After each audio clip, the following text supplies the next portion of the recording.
позивний Абдула, я командир підрозділу «Терра». Підрозділ аеророзвідки «Терра» у складі 3-ї окремої штурмової бригади виконує завдання на Бахмутському напрямку і робить це дуже ефективно. Поклали за штурм роту ворога. 3-я окрема штурмова бригада зібрала у своїх лавах дуже багато людей, які вже мали військовий досвід ще з часів Азову. У нас бувають цілі декілька днів підряд штурмових операцій, коли у нас немає 200-х, тільки поранені. Разом з побратимами Абдула пройшов Київську та Херсонську операції. Тепер їхній фронт – фортеця Бахмут. Детонация какая-то. Детонация. Детонація? Только в другом месте какой-то БКшки может. Да, быкашку ёб. Пусть повторяют. Аеророзвідники не лише скидають воги на росіян, а й супроводжують піхоту під час наступу та коригують артилерію, аби ті ефективніше знищували ворогів. Дроніст має хотіти знаходити цілі. Із всіх дронів вражають тільки дрони камікадзе. Вимикайте завжди на позиціях телефони. Війна дронів, яких не вистачає найбільше, чи літають над Бахмутом українські БПЛА, і чому виробники мають прислухатися до військових? Порше потрібні, лексуси потрібні, занижені військовим, чи що їм там потрібно. Інвестуйте в дрони. І інвестуйте в сильні підрозділи. Будь-які армійські військові штатки, вони трохи з заповільненою реакцією. Ну, так має бути, це нормально. Це воїни. Полетіли.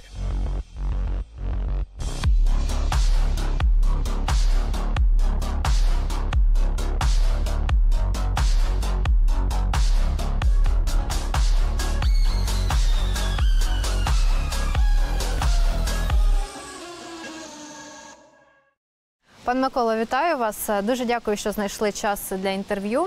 Я хочу розпочати із такого простого людського питання. Що відчуває людина, яка більше ніж півроку була на Бахмутському напрямку, а тепер повертається у відносно мирне місто? Вітаю. В першу чергу це повітря. Їдеш, і повітря інше. Там все горить, там повітря. Таке, знаєте, Донецький регіон, він ніколи не славився гарною екологією, а зараз те й подавно. Це повітря, вдихаєш його, і знаєте, навіть якщо повітря пахне чимось поганим, то це приємно, бо це повітря все-таки мирного міста, українського міста, в першу чергу. Друге, що я відчув, це я поголився, постригся, випив кави, і почуваю себе доволі непогано. Відчуваю смак гарної кави в українському місті. Ми сьогодні будемо дуже багато говорити про дрони і про 3-ю окрему штурмову бригаду. З неї розпочнемо. Дуже багато крутого контенту генерує і підрозділ аеророзвідки «Терра», і 3-я окрема штурмова бригада, просто якісь люті штурми. Водночас, з початку червня, 3-я окрема штурмова бригада постійно просувається на Бахмутському напрямку. Давайте поговоримо про успіхи і, можливо, якісь секрети. Давайте розпочнемо з успіхів. Дійсно, це правда, є постійне просування. Рано ще говорити про якусь там перемогу або про досягнення кінцевого результату, тому що, як мінімум, є якийсь, не кінцевий, але проміжний результат – це звільнення Бахмуту, так? Але якщо така динаміка буде підтримуватися, якщо все буде гаразд, то я гадаю, що цього ми точно досягнемо, а там уже, знаєте, як одна сходинка, потім наступна, і там уже відвоюємо всю українську територію. В чому секрет? По-перше, 3-я окрема штурмова бригада зібрала у своїх лавах дуже багато людей, які вже мали військовий досвід ще з часів Азову. Багато людей з досвідом, з нормальною життєвою ідеологією, без шкідливих звичок, спортивних, тобто якісний матеріал. Це якщо говорити про рядовий склад, сержантський склад, молодший офіцерський склад. А техніка? У вас є якась суперновітня техніка? Не суперновітня, але техніка, яку передають західні партнери. Є в нас західна техніка. Знаєте, я завжди жартую, що у нас такий симулятор війни у В'єтнамі. У нас є М-16, такі як в фільмах про В'єтнам. Класичної компоновки, довгі, з незйомними прицілами, на яких були встановлені з самого початку кулеметні приціли взагалі. Ми дуже були здивовані. Класні, але на кулемети. Є ще в нас М113, також це такі бойові машини для перевезення піхоти броньовані. Ну, їх можна також побачити в фільмах про В'єтнам, такі коробочки квадратні. Абсолютно ніякими такими видатними характеристиками, оптикою чи ще чимось це все не відрізняється. Є в нас радянська техніка, артилерія у нас також, як правило, це радянські зразки. Ну, такого, знаєте, от чогось надзвичайного у нас немає, якоїсь суперзброї, яка б забезпечувала перемогу сама по собі.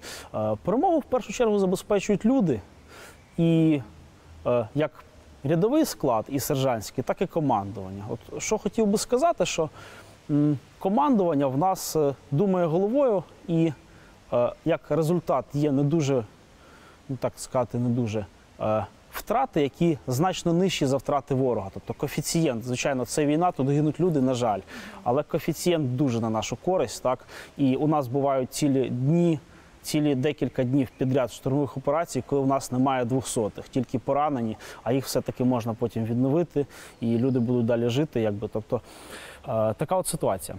А який це коефіцієнт або яке співвідношення? Ой, знаєте, від штурму до штурму. Ну, якщо ми поклали за штурм роту ворога, рота це, ну, там, 100 чоловік, ну, там, 100 не було, наприклад, було 60. Якщо полонені, ну, втекло десь 10, а в нас жодного. Ну, такий ось коефіцієнт, жодного загиблого. Буває такий коефіцієнт, дуже високий. Тобто це такий комплекс менеджмента військового, навичок, досвіду і мотивації бійців. Так, безумовно. Якщо говорити про склад керівний командування підтримує здорову комунікацію з бійцями, тобто немає такого, що там, наприклад, командир бригади або командир батальйону – це якийсь бог, до якого не можна підійти і слова йому сказати. Знову ж таки, командування застосовує сучасний менеджмент. Не той радянський, архаїчний, а сучасний, мабуть, це є правильним, тому що військове і цивільне насправді дуже тісно в плані менеджменту переплетене. Тобто цивільна логістика є, скажімо так, батьком цивільної логістики є військова логістика. Кращими школами менеджменту вважаються педагогічна школа, тобто викладачі, і військова школа, тобто військові командири цивільного менеджменту. Ну і, власне, такий більш сучасний менеджмент, застосування більш сучасних засобів отримання інформації для командування, ті ж дрони. Тобто те, що ви бачите, про те, що ви казали, що в нас такі цікаві відео, насправді не відео суть, відео – це тільки наслідок. Якщо навіть цивільна людина, дивлячись це відео, розуміє, що відбувається, розуміє, де наша піхота, де ворожа, то, виявляєте, командування теж розуміє, і вся ця система, так, отримання інформації сучасними засобами через сучасні, як це зараз модно казати, сенсори. Через сучасні сенсори дає змогу командуванню приймати якісні рішення. Комунікація теж, відповідно, на іншому рівні. Якщо розібрати на конкретному прикладі, як відбувається комунікація між звичайним солдатом і командиром, якщо якась конфліктна ситуація? Ви маєте на увазі не під час бою, а в підготовка до бою. Ініціатива, так? Так. Ну, дивіться. Воно все базується на ініціативі. Я от ще з 2014 року зрозумів таку штуку, що чому всі говорять завжди про професійну армію, чому там погана армія непрофесійна, і треба, щоб люди самі підписували контракти і йшли. Тому що людину примусити воювати неможливо. Можна примусити людину там носити ящики чи мішки, копати яму, так, а от воювати неможливо. Примусити, або це буде настільки неякісно, що ви будете самі не раді, якщо примусите. Тому, звичайно, щоб людина робила це сама, має бути ініціатива. Ініціатива заохочується, так, якщо людина знає, наприклад, ти прийшов піхотинцем, ти хочеш робити щось більш корисне, хочеш освоїти якусь військову спеціальність, бути антитанкістом, стріляти з джавеліна, так, або ти хочеш водити бронетехніку, або ти хочеш навчитися керувати дроном, то, звичайно, для тебе будуть створені всі умови, щоб ти це зробив і щоб ти потім це реалізував на полі бою. Це що стосовно ініціативи. Дуже багато всього на ініціативі. Людям дозволяють залучати будь-які засоби. Знаєте, от в армії є таке поняття там штатки, посадових обов'язків, там от ти кулеметник, на тобі кулемет і все, тобі нічого не можна. У нас не так. Хочеш освоїти якісь дронові спеціальності, взагалі ми бачимо як максимум, коли дрон буде в кожного. Так? Це, звичайно, не скоро буде, але було б круто. Абсолютна свобода реалізації себе в рамках виконання тих завдань, які стоять перед військовим підрозділом. Як збудувати успішний підрозділ аеророзвідки? Який буде нести мінімум втрат не тільки серед військових, серед особового складу, але й серед дронів? Цікаве питання. Все починається з людей і все починається з концепції. Потрібні нормальні розвинуті люди в першу чергу, які ціленаправлені на досягнення, на виконання бойових завдань, вони мають хотіти це робити. Я навіть в посібнику якомусь читав, там написано, що дроніст має хотіти знаходити цілі. Так? Він має прямо бути зацікавлений в цьому внутрішньо, замотивований. І люди, техніка і тактика. Три основні аспекти, в які треба вкладатися, на які треба звертати увагу. Людей треба відбирати замотивованих. Головна мотивація. Знаєте, якщо там кулеметнику ще треба бути сильним, щоб тягати з собою кулемети там 10 карабів, ну чи скільки положено, то тут потрібна головна мотивація. Є фізично розвинуті, є фізично нерозвинуті, але інтелектуальний рівень має бути на певному рівні досить високому. І ви ще в якомусь відео говорили про умовно багатозадачність, що потрібно бути не тільки пілотом дрона, а й умовно штурмовиком, тому що на Бахмутському напрямку трапляються різні ситуації. Це трошечки інше. Це концепція, яка говорить про те, що дроніст, він є солдатом. Може не штурмовиком, бо штурмовики – це дуже специфічний напрямок. І, знаєте, штурмова піхота – це ті люди, які заслуговують найбільшої поваги із всіх військових. Вони найбільше ризикують, вони найбільше приносять користі, і їх нічим не можна замінити. Так? От танк можна замінити великою кількістю піхоти. Ну, уявляєте собі, так? Дроніста теж можна замінити великою кількістю піхоти. Ну, будуть вони сидіти і в біноклі дивитися. А от штурмовика замінити нічим неможливо. Має бути солдатом. Тобто ті люди, які думають, що дроніст – це така цивільна спеціальність на війні, знаєте, там сидиш десь в боксі, наприклад, в Києві, в піджаку і керуєш дроном, який летить там над Тихим океаном. Це не так. Це такий же солдат, він носить з собою автомат, ми беремо з собою протитанкову зброю на всякий випадок, ми розгортаємося під обстрілами, сидимо під обстрілами разом з піхотою, і ми така сама піхота, такі самі військові, такі самі солдати, але які навчилися керувати таким сучасним засобом війни. Ось про що йде мова. Угу. Тепер давайте почнемо говорити про дрони. Скільки підрозділу Терра потрібно дронів на місяць? 3-й окремій штурмовій бригаді. Підрозділ Терра вже давно настільки забезпечений. Ну, по-перше, що в нас є досвід, щоб втрачати їх якомога менше. Це досвід, це певні там протоколи діяльності, як це робити, щоб не втрачати. Для того, щоб забезпечувати ту ділянку фронту, яку отримує 3-я окрема штурмова бригада, дронів різних типів потрібно. Тут є одна залежність. Чи під час оборонних, чи під час штурмових дій. Під час штурмових дій потрібна значна кількість. Наприклад, якщо говорити про мавіки, про дрон, який забезпечує оце все відео, це супровід штурмових операцій наступальних, так? Забезпечує безпеку батальйонів, що стоять в обороні вночі і вдень. Вдень моделі з звичайними камерами, вночі з термокамерами. То десь, я б сказав, що це рахується в сотнях, в місяць. Тобто, так, це разом з резервами, це так, щоб було повністю безпечно. Якщо у вас є бригада, от давайте я так, більше до реалій, якщо у вас є бригада, якщо у вас на складі лежить 100 дронів, і в підрозділах десь 100 дронів розподілено між батальйонами, арт-дивізіонами, то ви, якщо ви комбриг, то в принципі ви можете спати спокійно і, мабуть, скоріш за все, якщо не трапиться якогось там форс-мажору вже зовсім, якщо у вас навчені пілоти, якщо у вас є культура не втрачання дронів, люди до цього відносяться відповідально, то ви можете місяць бути спокійні. Це що стосується мавіків, дронів такого ближнього краю. З крилами трохи важче. З крилами засоби – це такі літаки прямо безпілотні, які розвідують на середніх дальніх дистанціях. Тут все залежить від того, які артилерійські засоби у вас є, чи є у вас що вражати чим під ці крила. Бо вони полетять, знайдуть, і ви будете просто дивитися, наприклад, на розрахунок військової артилерії, де САУ стоїть, ви на неї дивитесь, а вразити нічим, ваше крило літає, дивиться, підлітає вороже, приїжджає вороже ПВО, вибачте, і знищує його, і з цим ваш розвідувальний потенціал. Якщо у вас багато артилерії, багато можливостей вражати, вам потрібно багато крил.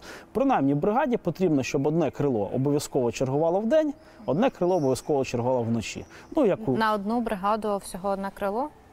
Це залежить від зони відповідальності. Менша зона відповідальності – менше. Це мінімум. Так? Тобто бригада має мати очі, ви маєте командир бригади і всі, кому має надходити ця інформація, має бачити і мати змогу подивитися в будь-яку точку своєї відповідальності, надати наказ, щоб подивилися, так? І подивитися через, знову ж таки, сенсор. Це мінімум. Так? Ну, плюс резерв. Якщо його зіб'ють, то має піднятися наступне.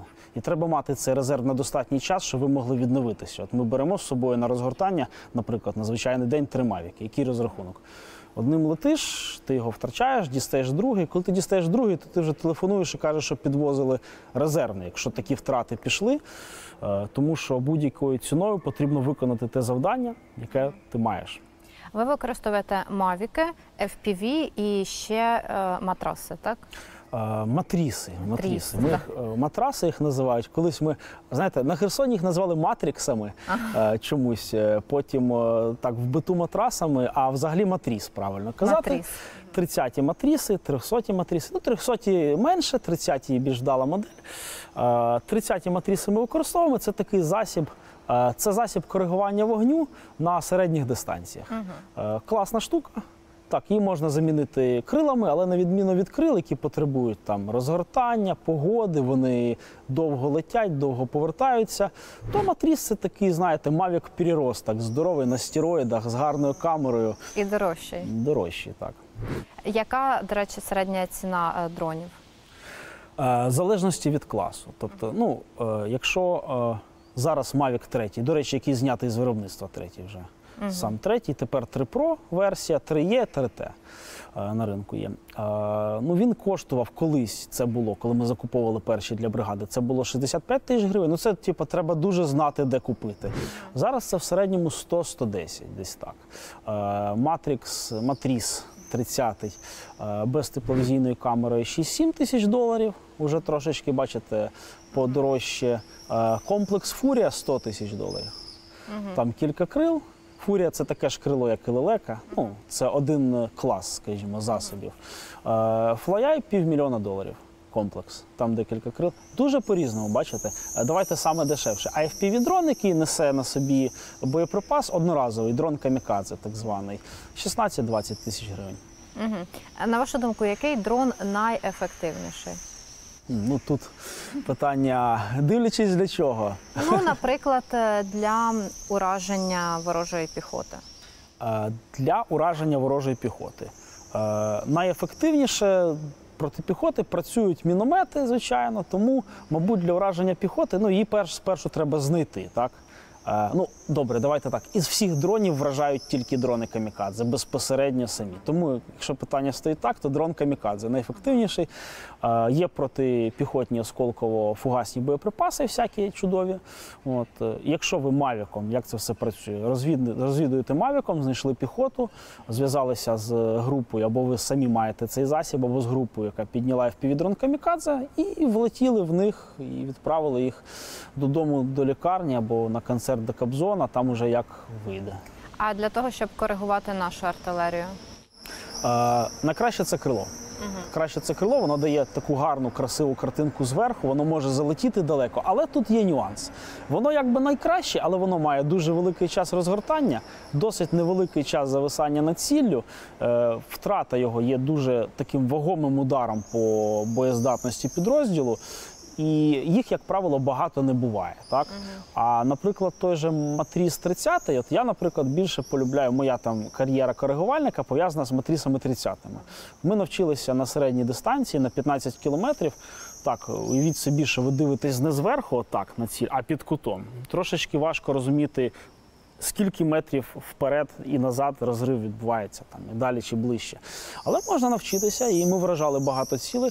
Мій фаворит Матріс 30. Але якщо б мене так спитали, при необмежених ресурсах, так, то я б сказав, так, треба багато крил. Ну і, власне, в 3-й окремій штурмовій бригаді ми зараз до цього прагнемо, формуємо цілу роту, яка буде заточена. Крил. Так, виключно крил. Це буде така інновація в Збройних силах. взагалі будь-які військові штатки, вони трохи з заповільненою реакцією. Ну, так має бути, це нормально, це природне явище нормальне. Ми якби йдемо трошечки, мабуть, вперед, так, як спершу ми там закуповували мавіки, ще вся країна не знала там аутелі, мавіки. І давайте так, ще не знали чи дрони, чи тепловізійні приціли. І всі купували тепловізійні приціли, пам'ятаєте, спочатку збираємо на тепловізор. Я пам'ятаю, купували тоді все, що можна, від касок дійсно до дронів. Якщо казати про засоби спостереження, так і сенсори, так, для пошуку цілей. Такий розвідницький став. То всі купували, як на минулій війні, це було що саме модно? Купити бійцям тепловізор. Вони будуть бачити ворога, ворог не буде бачити їх. І тут ще закупали партіями. Всю Європу вигрібли на тепловізори. З початку війни в Європі купити нічник, якийсь більш-менш пристойний, третього плюс класу, або тепловізор було фактично неможливо.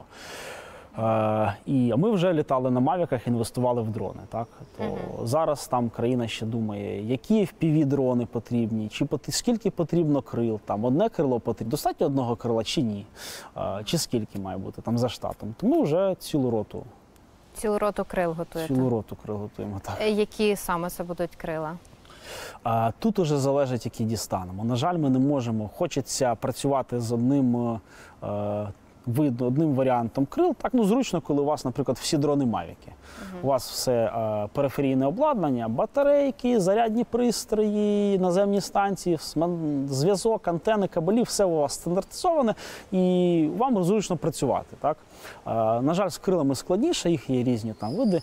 Нас влаштовують фурії, лелеки. Лелеки це, мабуть, там саме таке. Фурії, лелеки, флаяї, байдуже, шарки також влаштовують. Все, що ми зможемо дістати, все ми дістанемо. І хоч би, знаєте, якби набрали трофейних орланів, ви на орланах би літали, так якби. Ви говорили, що хотіли політати на шарку. Була така можливість? Ні, не було. Я тільки, знаєте, коли на заправку заїжджаю, бачу, що на них збирають кошти вже давно там. І я навіть не пам'ятаю, хто на них збирає кошти, але до нас... Фонд «Повернись живим». Ага. Але в нас в бригаді не було. Трошечки важко розуміти, як відбувається взагалі розподіл засобів. Так вже склалося в 3-й окремій штурмовій, що нас більше заряджали, знаєте, там, починаючи з того, що ми самі себе спершу заряджали, що якісь більш фонди, наш фонд, є у нас фонд «Саппорт Азов», там він знаходить людей, які підтримують, закуповує дрони, так? І менше заряджали якісь такі великі, принаймні це те, що я знаю, принаймні в безпілотниках, так? Тобто я там, хотілося б більше, так? Хотілося б взагалі як в ідеалі, щоб я тільки займався військовими справами, щоб я не приїжджав сюди в Київ, щоб я сидів там і до мене хтось приїхав або набрав і сказав: хлопці, ми бачимо, що ви тримаєте важливу ділянку фронту, ми знаємо, що у вас є потреби, так? А давайте ми ось вам допоможемо, вам шарк потрібен або що вам потрібно. Так? Таке трапляється не дуже часто і доводиться... я в цьому не бачу нічого поганого, так, це такі, знаєте, як побажання більше, якби можна було б, так. Хотіли б, щоб приходили до вас і говорили: візьміть те-то, ось в нас є такі види дронів або крил. В ідеалі, щоб ще й приносили те, що потрібно. Якби мені, як це в ідеалі має виглядати, що приходить, є тут фонд, так, він займається. Які у фонду 3 основні напрямки, чи 4, зараз скажу, діяльності. Фонд збирає кошти, це важливо, не зібрав коштів, не можеш нічого купити. Він визначає потреби, він має розуміти, що на них купити, що там потрібно, я не знаю, парше потрібні, лексуси потрібні, занижені військовим, чи що їм там потрібно, чи дрони їм потрібні. Дрони які, аутели, мавіки, що там, DJI, аутел чи що. Вони мають знати потребу, вони мають ефективно закуповувати. Не купувати там мавік, який коштує 100 тисяч за 500 тисяч. І мають ефективно розподіляти. Кому його віддати? Це велике запитання. Кому? Можна в ТРО, наприклад, віддати, там, яке несе оборону міста Києва. Теж потрібно, всяке може статися. Можна віддати якомусь спецпідрозділу, який несе оборону на білоруському кордоні. Все, наприклад. Я не кажу, що їм не потрібно. Я просто кажу, що є пропорція розподілу, так, і вони мають приймати. І ефективний фонд гарно збирає гроші, гарно визначає, що потрібно фронту, закуповує за гарній ціні і гарно розподіляє.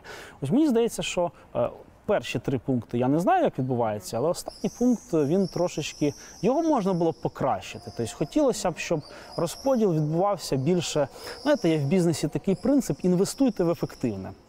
От якщо у вас є там 3 бізнеси, і один бізнес у вас збитковий, інший бізнес у вас такий, знаєте, туди-сюди, і один бізнес у вас формує весь ваш прибуток, так, то треба інвестувати в нього, тому що кожна гривня, вкладена в нього, вона принесе вам більше прибутку. Те саме на війні. Треба визначати ефективних, уже воюємо 1,5 роки чи скільки. Я вже... 24 серпня буде 1 рік і 6 місяців повномасштабної війни і 9,5 років просто війни. Ой. Треба знаходити ефективне. Це взагалі окремий, знаєте, хто займається інвестиціями, знає, от ви спробуйте ще знайти це ефективно. Але вже 1,5 роки воюємо, вже видно, в цих виходить гарно, в цих виходить гірше, в цих виходить геть погано. От знаходьте ефективне і інвестуйте в нього. І тоді ми досягнемо нашої мети. Так, у бізнесу мета прибуток, а в нас мета закінчити війну перемогою. Це коли мова йде саме про фонди, які закуповують. А чи закуповуються на рівні Міністерства оборони і Генштабу для потреб? Так, є певне постачання. Але, на жаль, от це моє суб'єктивне відчуття, я відчуваю його як певною мірою недостатньо. В мене є така гіпотеза, що, знову ж повернусь, що держава, вона досить повільний організм. Чому Україна рулить за рахунок волонтерів? Бо волонтер, от, наприклад, я волонтер, мені прийшла моя заробітна плата, я купив собі дрон і подарував вам. Все, це відбувається моментально, навіть без ніяких документів, тому що це максимально... Без акту прийому передачі. Без акту прийому, якщо так захотів. Це моє особисте бажання. Так? Держава ж так не може. По-перше, держава регламентована законодавством. Тобто їй потрібно там прийняти рішення, пройти всі пекельні кола тендерної документації. Так. Зараз це спростили, але є ж зворотня сторона медалі. Якщо це все робити по безпреділу, без правил, то може трапити, що на виході буде відсутність результату. Тобто я сподіваюся, що просто ці шестерні великі держави, вони крутяться, і що вони докрутяться, і в якийсь момент... Так, опа. Ризик. Все, ризик подоланий.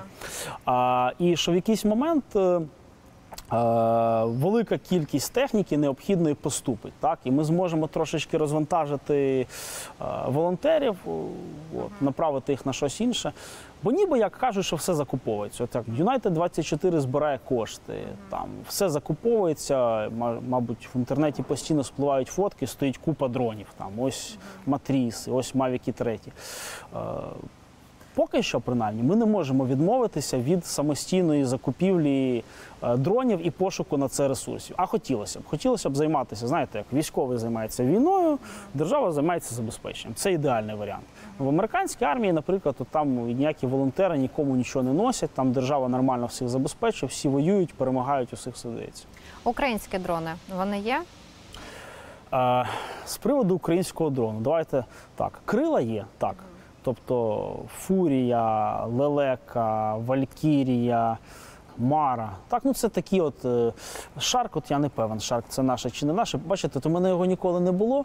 І я знаю, що там крута камера тільки. От, всі, у кого є, не жаліються. Це наші дрони.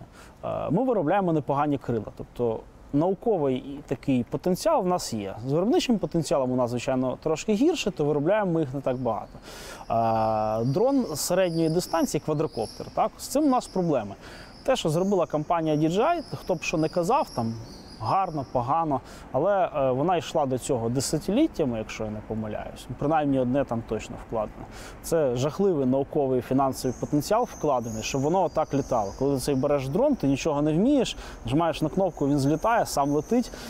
Настільки все гарно, що навіть в військових умовах він працює і впорається з російським ребом. Але ж це цивільний дрон, настільки потужна технологія. Щось таке повторити, принаймні найближчу перспективу, не є можливим. Що в нас виробляється? FPV-дрони камікадзе. Там простіше, тут скоріше йде мова про те, що ми виробляємо певні деталі і складаємо. Але це теж виробництво. FPV-дрони камікадзе в нас вже багато де роблять, деякі непогані. От є декілька компаній, які... Не буду казати, бо я не знаю, може не можна казати. Треба в них спитати було б, але я не спитав. Є у нас виробництво FPV-дронів камікадзе і крил. Давайте побудуємо зірку смерті, жахнемо з неї по Росії. Росія – один із кращих ребів в світі. Зробіть для нас те, що допоможе нам воювати сьогодні. Хай це буде простим. Ланцет – небезпечна штука. Просто дайте нам дрони. Я далі запитаю про ваші побажання. Як пілота дрона, що б ви хотіли, щоб виробники вам забезпечували? Я би дуже хотів, щоб виробники на кінець то дійшли, знаєте, як правда знаходиться посередині, щоб виробники на кінець то дійшли до правильної концепції, що виробляти, так, щоб з одного боку це не були якісь зірки смерті. Тобто деякі як кажуть, а давайте ми розробимо дрон, який буде сам літати, сам стріляти, сам знаходити цілей, з штучним інтелектом, він буде невразливий до жодного ребу, він буде там самий найкращий в світі, він взагалі буде літати в космосі. Буде сам воювати, знаєте, все сам робити. Класно, зірка смерті. Давайте побудуємо зірку смерті, жахнемо з неї по Росії. Ну і все це кінець війни. Дуже класна концепція. Але ж ви розумієте, скільки там треба тисяч, мабуть, років зусиль. Цього не буде.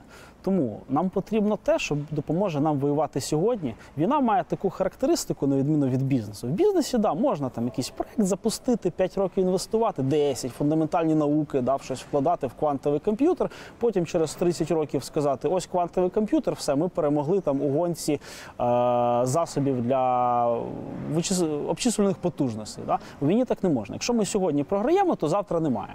Тому я хотів би, щоб нам почали виробники виробляти сьогодні ті дрони, які сьогодні будуть допомагати нам воювати, які будуть сьогодні підходити під ті умови, які є. Так? GPS не встановлюйте, будь ласка, в дрони. У Росії один із кращих ребів в світі. От. Вони це все тушать. От навіть для військових технологій, хаймарси, екскалібури, смарти, все це там, свічблейди, все, що працює на GPS, має великі складнощі. Зробіть для нас те, що допоможе нам воювати сьогодні. Хай це буде простим. От я стикався з тим, що поганий зв'язок, кажу, підніміть на мачту, просто підніміть на палець цю антенну. Ні, це для нас запросто. Ми зробимо ретранслятор, розробимо його з нуля, повісимо його на дрон власного виробництва. Не будемо купувати готовий. Повісимо на власний. І будемо на ньому літати, і це буде, і ще ракети на нього почіпимо, щоб він ракетами стріляв.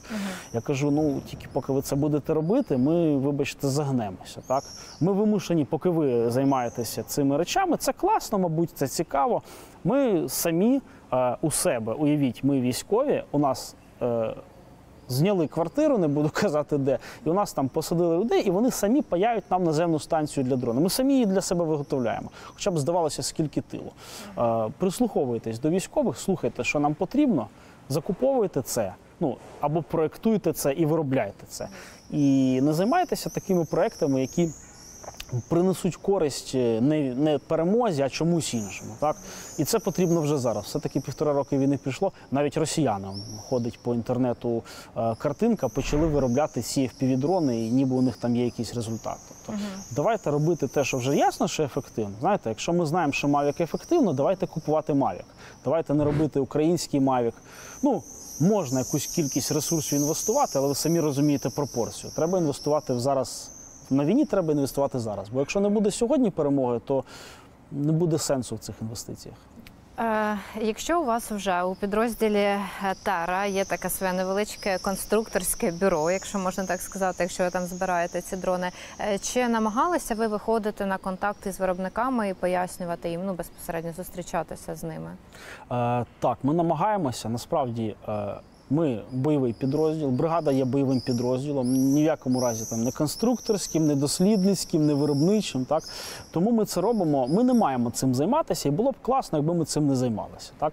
Але ми вимушені, ну, ми відправляємо людей на конференції, і вони на цих конференціях намагаються доносити до виробників, в першу чергу, це реалії умов, в яких ми працюємо. Ну, от не розуміє цивільний виробник, що таке військовий реп. Не розуміє він. Та ми самі не до кінця розуміємо, як це все працює. Просто в якийсь момент відпадають ці супутники, починається спуфінг, тобто підміна координат, дрон веде себе некоректно. Так? Ти ніби навіть GPS на ньому відімкнув, а він все одно веде себе некоректно. Ну, чому, ми до кінця не розуміємо. Щось розуміємо, щось не розуміємо. Так?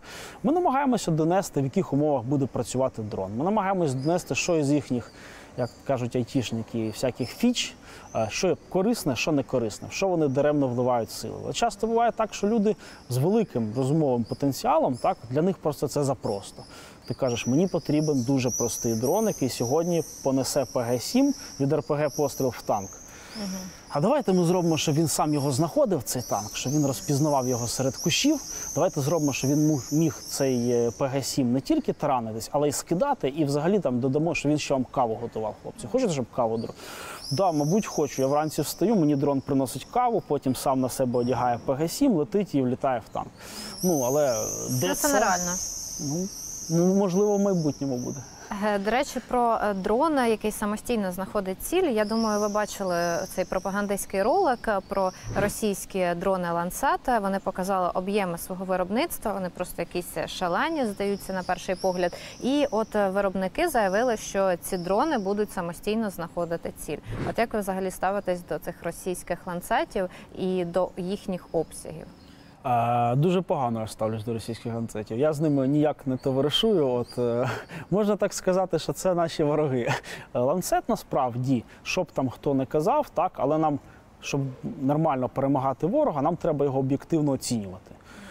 Не можна занурюватися в таку оману, самого себе обманювати, що ворог слабкий, дурний, повністю всі там тільки горілки п'ють, ніхто нічого не може. При такому мисленні є дуже велика вірогідність, що ти напоришся на те, що виявиться це не так, ти не будеш готовий. Знаєте, це як план, коли ти кажеш, ми наступаємо, і що? Ворог тікає. А план Б який? Ми думали, що вони втічуть, але вони не втікли. Ми не знаємо, що робити. Ланцет – небезпечна штука. З приводу того, як він шукає ціль. Він не зовсім шукає сам ціль, це штучний інтелект.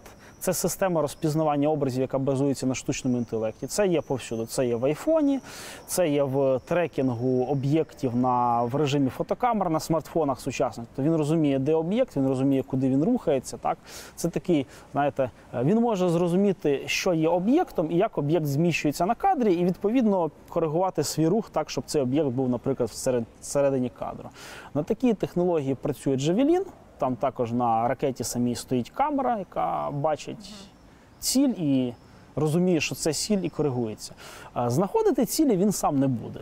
Він зможе коригувати себе на певній фазі враження, тобто коли він достатньо підлетить близько, бо на великій висоті це все будуть пікселі. Він не зможе відрізнити ці 2 пікселі від цих 2 пікселів. Навряд чи, принаймні. Але він в останній фазі враження може дійсно коригуватися, а це найважливіша фаза, бо в останній фазі ви часто втрачаєте зв'язок, бо ви знижуєтесь. Штука є досить небезпечна. Чи є протидія? Безумовно є. Тут немає, знову ж таки, це не зірка смерті, просто треба вчасно адаптуватися. Війна – це така гонка адаптацій. Ми придумали Mavic, і ми різко, на Херсоні, наприклад, і ми різко надавали російській артилерії по обличчю. Придумали Matrix, ще швидше почали давати. Вони почали якось там протистояти, вони там почали якось збивати їх, реп підтягувати. Адаптувалися. Був період, коли ми не могли літати під Бахмутом. Це була велика проблема. Всі дрони падали, в нас були шалені втрати всіх класів дронів, ми не знали, що робити. Придумали, що зробити, трошечки поміняли систему зв'язку, літаємо собі, взагалі на їхній реп не зважаємо. І отак хто перший адаптується, той і переміг. Так точно. Якщо говорити про оцінку, як ви ставитесь до російської аеророзвідки? Цікаве питання. Вони є до нас асиметричні. Ми не можемо з ними замірюватися по одній лінійці, тому що вони є до нас асиметричні. Ми така, знаєте, в Україні це авіарозвідка знизу. Це там Генштаб ще сидить за картами, умовно. Хоча я дуже з великою повагою ставлюсь до Генштабу, і те, що взагалі нас не захопили, те, що так воюється, це означає, що там точно є люди з мозгами. Так? Не з багатьма знайомий, тому за всіх сказати не можу, але там такі люди точно є. Сидять ще, умовно кажучи, там ще дивляться в бінокль, так? Десь там на високому рівні. Камбріг приїжджає з біноклем, а внизу рядові бійці вже літають на мавіках. Так? Вже якісь дрони використовують. А в Росії все навпаки. У них все це йде згори. У них там орлани, дуже гарна мережа застосування орланів. У них там є орлан-розвідник такий, орлан-ретранслятор, орлан-перехопник, імітатор базових станцій GSM-зв'язку для того, щоб визначати, де знаходяться. Вимикайте завжди на позиціях телефона, якщо хтось не вимикає, бо вас можна знайти. Скупичення вас можна знайти. Умовно, якщо поставити їм оцінку від 1 до 10? На тактичному рівні, так, за стратегічно не скажу, на тактичному рівні вони знаходяться, я б точно оцінив таким словом, як непогано. Не треба їх в цьому себе знову ж таки обдурювати, що в них все погано. Орлан літає, хто б там що не казав, що Орлан примітивна технологія, але для військових, коли ви можете в свій модуль бойовий запихнути фотоапарат Canon, іноді це класно, бо це ваша незалежність від ресурсів. Якщо ви залежні от тільки ця камера і все, це погано. Тому Орлани непогані, ланцети непогані. Що нам треба робити? Нам треба бути гарними, щоб перемогти їхнє непогане. Кількості. В Росії завжди дуже багато всього. Це і артилерії, і, вочевидь, і дронів. Якби у нас була така сама кількість, що змінилось би? Ну, дивіться, якби в нас підтягнулося все на тактичному рівні, на такий же рівень, так, знову ж, якби в нас було достатньо засобів враження, бо Орлан же ж не стріляє. Ну, є там Орлани з бомбами, але це скоріше жарт.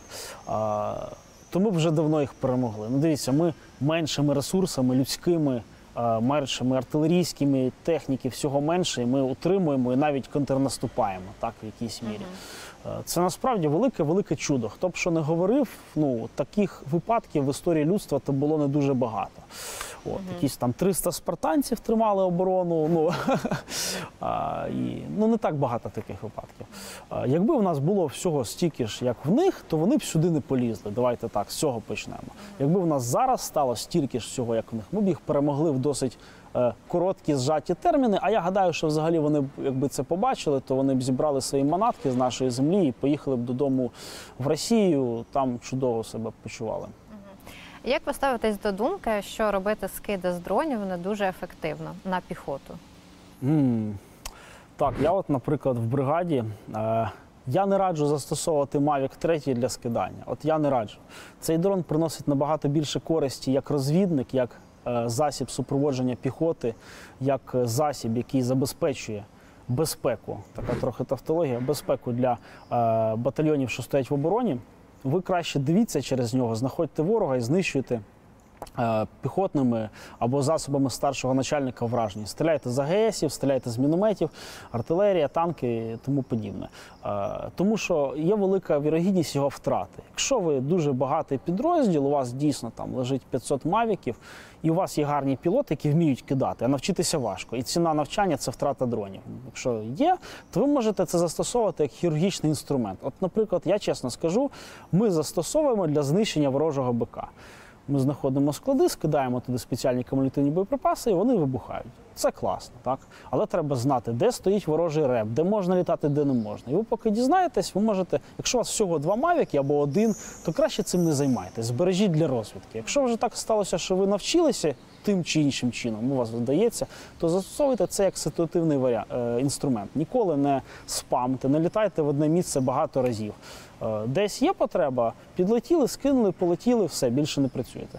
Тому що ви витрачаєте, знаєте, мікроскопом забиваєте гвіздки. Іноді, коли у вас є гвіздок і треба забити, і від цього щось залежить, то його можна забити і мікроскопом, і чим завгодно.